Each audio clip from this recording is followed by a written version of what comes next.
अमरीकी वजीर दफा वहां गया है, मोदी से मिला, वजीर दफा अजीत देवल से मिला। अजीत देवल कौन है, उसके बारे में पाकिस्तानियों को कुछ बताने की जरूरत नहीं है। इंडियन मिलिट्री लीडरशिप मिला, यहां तो उनका कोई आदमी नहीं आया। ये चीनी प्रेस कह रहा है, दिस इज वेरी इंटरेस्टिंग, इस पर जरा गौर कीजिएगा। जापान की तरह भारत अमेरिका का दुम छल्ला नहीं बनेगा। मैं नहीं समझ सका हम दुनिया को ये पैगाम क्यों दे रहे हैं। क्या हमारा मसला सिर्फ ये रह गया कि हम अपने आप को एक अमन पसंद मुल्क के तौर पर पेश करें? तो एक रोमांटिक कौम है, ख्वाब ज्यादा देखते हैं, अमल ज्यादा करते हैं, अमल कम करते हैं।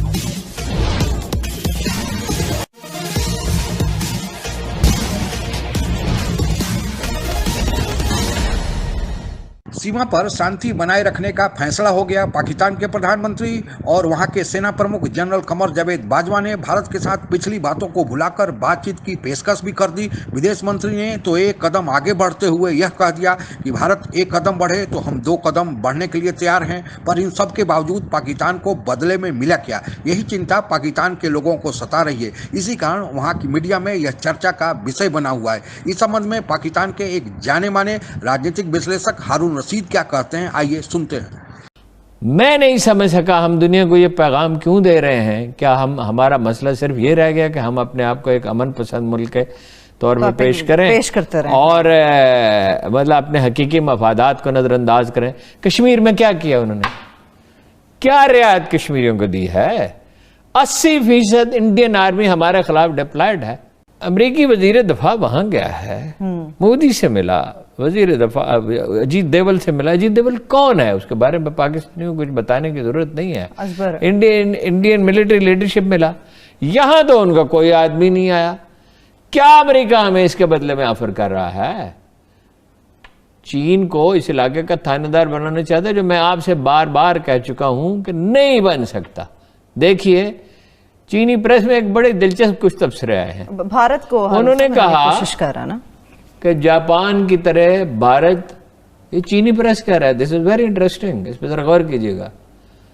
जापान की तरह भारत अमेरिका का दुम छल्ला नहीं बनेगा।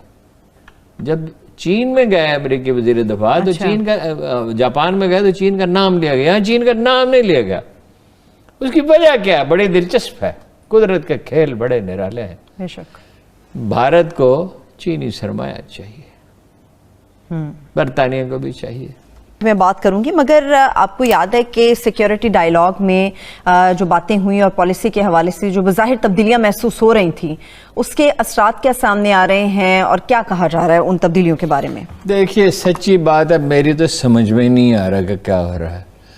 भाई, आप दुनिया को ये मैसेज दे रहे हैं कि ये सीपैक हमारा और चीन का मंसूबा नहीं है, दुनिया इसमें शरीक हो सकती है, हम दुनिया में अमन चाहते हैं। मास्को में हमने चीन और रूस और अमेरिका के साथ मिलकर कहा कि तालिबान को इस्लामी अमारात के बजाय इस्लामी जमहूरिया अफ़गानिस्तान को बनाना चाहिए, और हमने एक तरह का उनसे डिस्टेंस शो किया। वो कंट्रोल लाइन पे जो वाहिद कामयाबी है कि कंट्रोल लाइन पे फायरिंग नहीं हो रही और पानी के लिए मुज़ाकरात के लिए जा रहे हैं।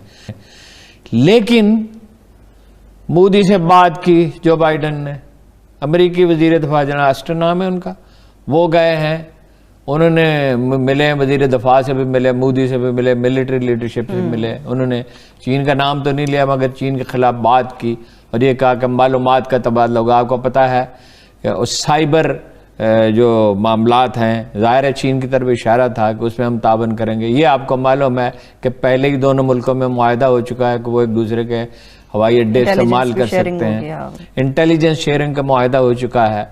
फिर ये है कि वो उनके एटमी प्रोग्राम के लिए अमेरिका जो है वो मदद मुहैया करता है, वही जो बहरुल काहिल का मसला है उसमें।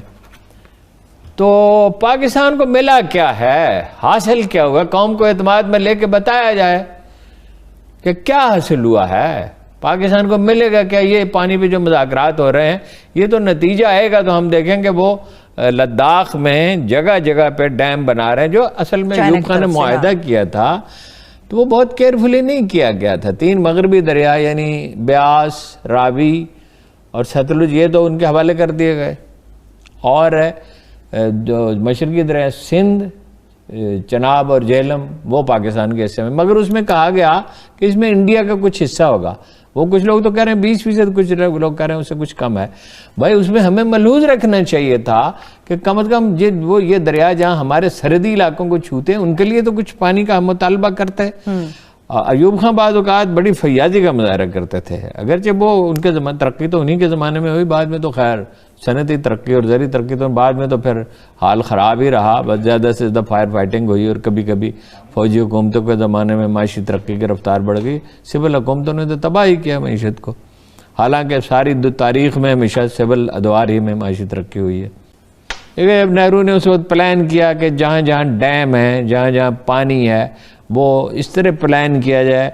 ये जो कुछ तहसीलें जो हैं जिन्हें पाकिस्तान का हिस्सा बनने नहीं दिया गया रेड क्लिफ अवार्ड में, जिसके लिए नेहरू ने बहुत बेपनाह कोशिश की, तो वो उनको इंडिया को मिल जाए, वो तो प्लान कर रहे थे ना पाकिस्तान के खात्मे को, और कम अज़ कम ये उसे कमज़ोर रखा जाए मुस्तकिल तौर पर। पहले दिन से हमने न उस वक्त तैयारी की, एक वो बेचारा बूढ़ा आदमी बाबा मिल्लत कायदे आज़म, वो दिन रात वो काम करते थे। हम तो एक रोमांटिक कौम है, ख्वाब ज़्यादा देखते हैं, अमल ज़्यादा करते हैं, अमल कम करते हैं। हमारा हाल ये है, हमने कोई एक्सपर्ट ही पैदा नहीं किया, उस वक्त भी नहीं थे, बाद में भी हमने कोई एक्सपर्ट पैदा नहीं किए।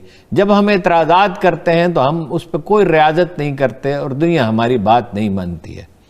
भले एक वक्त तो ऐसा आया, और किशन गंगा जी से यहाँ दरिया नीलम कहा जाता है कि उस पर वो जो डैम बना रहे थे उस पर हमें अपनी नुमाइंदगी के लिए स्विट्जरलैंड से एक एक्सपर्ट को इंपोर्ट करना पड़ा, उसे फीस देनी पड़ी। भाई आप ये पानी के मसाइल कोई ऐसे मसाइल हैं जिसे आप समझ ही नहीं सकते, ये कोई काला जादू है, ये कोई अजीबो गरीब चीज़ है। एक पहलू तो ये है कि इंडिया के साथ मुज़ाकरात में हमें हम एक्सपर्ट्स की एक टीम बनानी चाहिए, उसे तैयारी करनी चाहिए, उस पर दबाव रखना चाहिए। मुआहदा ये है कि वो बिजली के लिए इस्तेमाल कर सकते हैं, बिजली के लिए डैम बना सकते हैं, और ऊपर जो मुल्क होते हैं जहां से दरिया नीचे आते हैं उनका यह हक तस्लीम किया जाता है। और पाकिस्तान के बीच सीमा पर शांति बनाए रखने के लिए 2003 में औपचारिक रूप से एक सीज फायर एग्रीमेंट हुआ था। उस समय भारत में अटल बिहारी वाजपेयी की सरकार थी और पाकिस्तान में जनरल मुशर्रफ वहां के राष्ट्रपति थे। सीज फायर एग्रीमेंट ने यह माहौल तैयार किया कि दोनों देश कश्मीर समस्या के समाधान के लिए गंभीरता से विचार करना भी शुरू कर दिए थे, और कहा यह भी जाता है कि दोनों देश उस समस्या के समाधान के बहुत निकट तक पहुंच गए थे। पर पाकिस्तान, जिसके फितरत में ही धोखाधड़ी है, 2008 के नवंबर माह में मुंबई में आतंकवादियों को भेजकर बड़ी आतंकी कार्रवाई का अंजाम दिया, जिसे 26/11 के घटना के नाम से भी जाना जाता है। इस घटना के बाद से भारत और पाकिस्तान के बीच जो अविश्वास का माहौल पैदा हुआ वो आज तक जारी है। हालांकि 2013 में दोनों देशों के director general of military operations ने फिर सीमा पर शांति बनाए रखने का प्रयास किया था, पर उसमें कोई खास सफलता नहीं मिल पाई थी। अभी जो सीज फायर एग्रीमेंट हुआ है, जो 25-26 फरवरी की रात से लागू हुआ है, देखना यह है कि यह कितने दिन तक प्रभावी रहता है और कितने दिन तक चलता है, क्योंकि पाकिस्तान के प्रधानमंत्री और उसके कैबिनेट के मंत्रियों ने अपने तरफ से प्रधानमंत्री मोदी को भला बुरा कहने से कोई कसर नहीं छोड़ रखा है। किसान आंदोलन में सिख किसानों का आंदोलन बताकर खालिस्तान को हवा दे रहा है, कश्मीर में आतंकवादियों को भेजकर अपनी करतूतों से बाज नहीं आ रहा है।